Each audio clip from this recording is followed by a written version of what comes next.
안녕하세요. 미리네 라이브 상모모입니다. 네, 우선 토트넘 팬 여러분들 축하드립니다. 구트넘의 우승 청부사 콘테가 왔습니다. 우선 오늘 저희 미리네 라이브에서는 콘테는 손흥민과 케인을 가장 잘 사용할 수 있는 감독이다 라는 주제로 이야기를 진행할 건데요. 이에 앞서 토트넘 팬분들 입장과 EPL을 즐겨보시는 팬들 입장에서 콘테의 토트넘 부임은 정말로 엄청난 호재입니다. 2021년 11월 2일은 토트넘이 마지막 우승컵을 들어올린 지 정확히 5000일째가 되는 날이었습니다. 토트넘은 2008년 EPL 컵 대회에서 우승한 이후 13년하고도 8개월이라는 기간 동안 무관입니다. 이 때문에 케인을 비롯한 많은 선수들이 우승을 할 수 있는 팀으로의 이적을 원했죠. 콘테는 선수 시절에도 유벤투스의 황금 세대를 이끈 주요 인물입니다.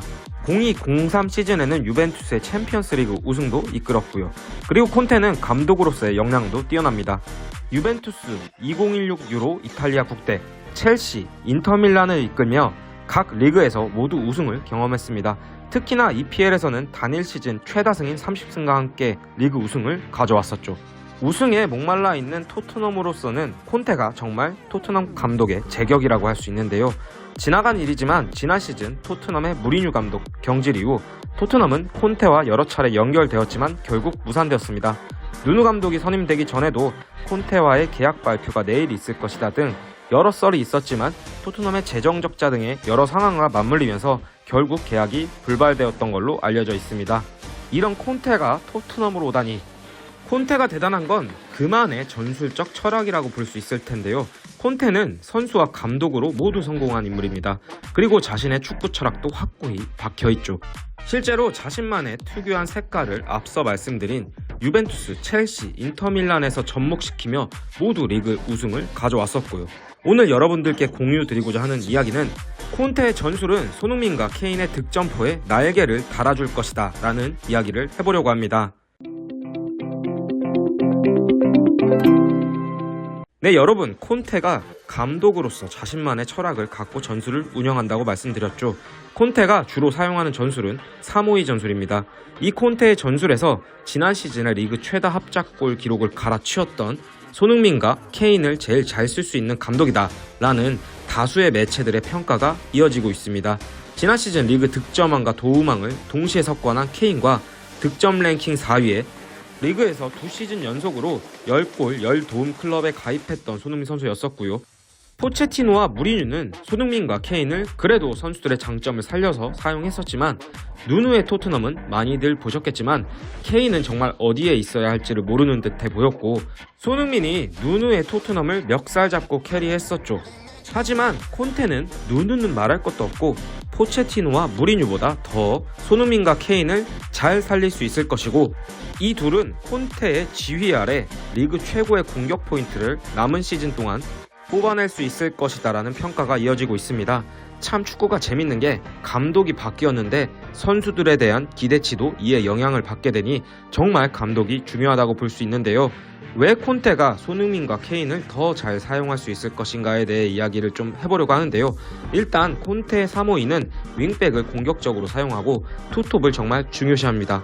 한 명의 톱은 포스트 플레이가 되어 상대편 박스에서 딱 지탱을 해주고 나머지 한 명은 약간 섀도우 스트라이커의 역할을 맡으며 스피드를 주로 가진 선수들을 사용합니다. 그리고 이 둘의 조합은 어느 한쪽에 수비가 몰렸을 때 지체 없는 슈팅으로 공격적인 3백을 운영합니다. 이는 콘테가 여태까지 이끌었던 팀에서도 볼 수 있는데요. 유벤투스에서는 요렌테와 테베즈, 이탈리아 대표팀에서는 펠레와 에데르를, 그리고 첼시에서는 디에고 코스타와 아자르를 사용하다가 코스타가 포스트 플레이를 잘 하지 못하니 지루로 대체하는 모습도 보여줬었죠. 자신의 전술의 장점을 살리기 위해서요. 그리고 인터밀란에서는 루카쿠와 라우타로를 사용했죠. 루카쿠 선수는 맨유에서 포스트 플레이를 즐겨하는 선수는 아니었지만 콘테의 지휘 아래 박스 안에서 등딱을 해줄 수 있는 그런 선수로 바꾸며 자신의 전술을 더 잘 살려줄 수 있는 선수로 선수의 성향을 바꿔버린 정말 대단한 감독입니다. 이런 콘테가 토트넘으로 온다? 그럼 손흥민과 케인을 어떻게 쓸 것인가입니다. 포체티노와 무리뉴 감독은 손흥민과 케인 조합을 적절하게 사용했죠. 빌드업 시에는 케인이 내려올 때 왼쪽 윙포워드의 손흥민이 상대의 뒷공간을 털고 들어가며 이 공간에 케인이 볼 배달을 정확히 했죠. 그리고 손흥민에게 수비가 몰리면 손흥민이 케인에게 넘겨주는 반대의 플레이도 볼 수 있었습니다. 하지만 누누의 지휘 아래서는 일단 케인이 박스 안에서 플레이가 거의 없고 매 경기 왜 이렇게 밑으로 내려오느냐 또는 윙 쪽으로 왜 이렇게 치우치느냐에 대한 비판이 많았었죠. 근데 이게 단순히 케인의 컨디션 때문에 케인만 비판을 받았어야 했을까요? 누누가 케인을 잘 못 썼고 케인이 고립되기 때문에 케인의 양옆에 서 있는 손흥민과 모우라도 케인에게 공을 넘겨줄 수 없게 되는 악순환이 반복되는 거죠. 그리고 사실 유무는 따져봐야 하지만 케인이 누누 산토 감독의 아래에서 행복하지 않다는 말도 라커룸에서 나왔다는 이야기가 떠돌았습니다. 리그 10라운드 맨유와의 경기에서 3대0으로 완패를 당한 뒤 말이죠. 하지만 콘테의 지휘 아래서는 분명히 손흥민과 케인이 다를 것입니다. 모두들 아시겠지만 손흥민 선수는 리그 최고의 스프린트라는 장점을 갖고 있는 선수입니다. 또한 이제는 좁은 공간 안에서 짧은 드리블로 수비수 2-3명은 제껴내고 케인에게 볼을 내줄 수 있는 탑 클래스의 드리블 능력도 갖고 있죠. 이 부분은 케인도 마찬가지입니다. 타락박 또한 마찬가지이고요. 그리고 두 선수 모두 페널티 에어리어 근처에서 슈팅 정확도는 리그 그 어느 선수보다 더 정확합니다.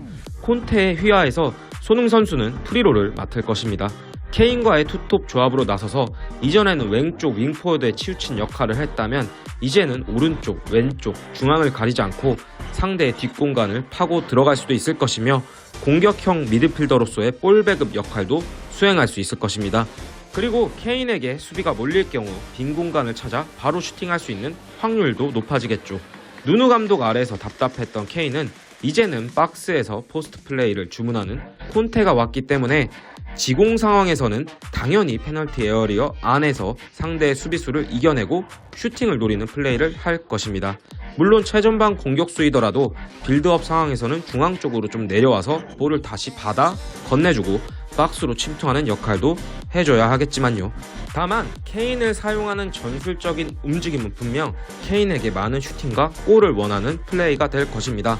이번 유로 2020에서 잉글랜드 경기를 콘테 감독이 해설을 한 적이 있는데 이렇게 말을 했다고 하죠. 저였으면 케인을 이렇게 쓰진 않습니다. 케인은 박스 안에서 슈팅을 때려야 한다고 말이죠. 분명 자신의 전술적인 철학이 있는 콘테 감독이기에 손흥민과 케인 듀오를 자신의 전술에 맞게끔 변화시켜 사용할 것으로 보이고 이 콘테의 전술을 알면서도 못 막는 거 아닙니까? 이제 상위권 팀들도 콘테의 토트넘을 두려워하게 되지 않을까 모르겠습니다.